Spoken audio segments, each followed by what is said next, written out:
प्राकृतिक आपदाओं को रोक पाना मुश्किल है, लेकिन इन आपदाओं से होने वाले जान माल की नुकसान को अवश्य रोका जा सकता है।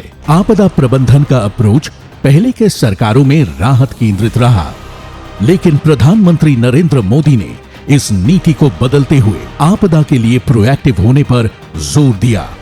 ये सही है कि हम आपदा को रोक नहीं सकते, लेकिन हम उस आपदा से नुकसान कम से कम हो, इसके लिए व्यवस्था तो जरूर बना सकते हैं। इस नीति को आगे बढ़ाते हुए मोदी सरकार द्वारा आपदा से देश में होने वाले जन हानि को शून्य करने यानी मिशन जीरो कैजुअल्टी का लक्ष्य रखा है।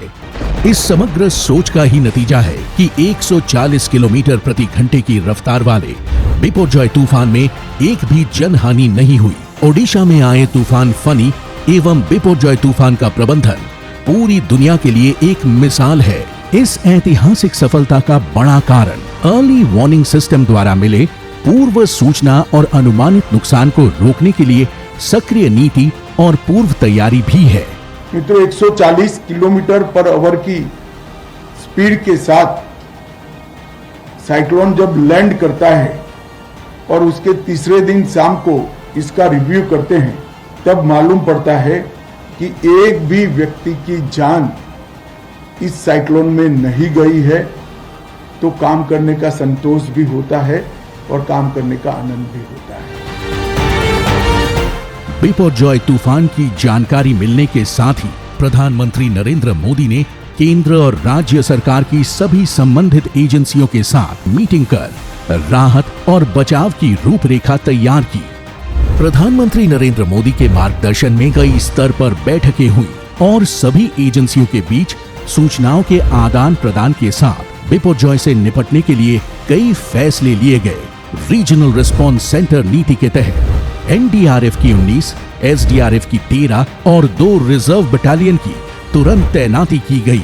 विनाशकारी बिपरजॉय से बचाव के लिए लगभग 1 लाख से अधिक लोगों को सुरक्षित स्थानों पर पहुंचाया गया। साथ ही लगभग इतने ही मछुआरों को तट पर लाकर उनकी जान बचाई गई।